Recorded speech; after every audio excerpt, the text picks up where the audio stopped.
It was an early morning for shoppers in Halifax this morning and for millions across the country and around the world.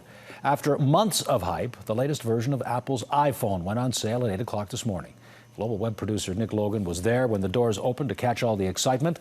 Nick's back in the newsroom now, and he's keeping you online to tell you if it was worth it. Well, Ron, the iPhone 5 is now on the market, and for tech fans, this day is sort of like Christmas, except they're shelling out hundreds of dollars to buy their own present. It's the first time Halifax has gotten to take part in all of the Apple Store fanfare that surrounds an iPhone launch day. How many people were with you last night? Nobody. It took until 3 a.m. for the first people to show up. I thought it was going to be a lot more busier, so I thought I should come earlier, kind of secure a place and secure a phone, just because they don't always tell you how much stock they're getting. While the crowd was markedly smaller compared to when the store opened just last month, there was no shortage of fanfare for the 60 or so people in line. Sam El Arabi was one of the first customers to come out of the store, iPhone in hand. Well, I've been waiting for it 2 years. It's better in every sense. It's slim, it's light, it's fast, it's just a new iPhone. Have to get it.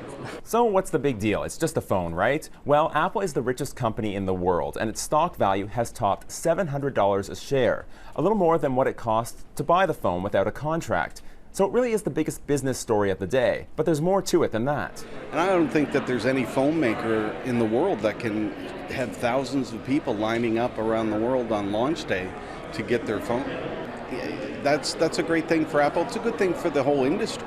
Jim Dalrymple is an Apple pundit, if you will. He's been covering Apple products for 17 years. He wasn't in line today because he's had the phone for more than a week. He says the phone is faster, lighter, and smarter than the last version. You know, I think people were waiting for the iPhone 5 for the larger screen.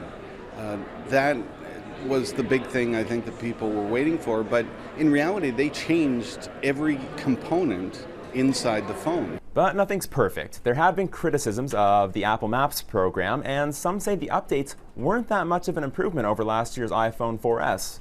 Nonetheless, iPhone 5 is already a record breaker. There were 2 million online orders within the first 24 hours after the iPhone 5 was announced last week. Now, the online demand has been so high that shipment may be delayed for up to a month, meaning those early risers may have had the right idea. Ron? All right, thank you very much, Nick, and we'll see you again next Friday.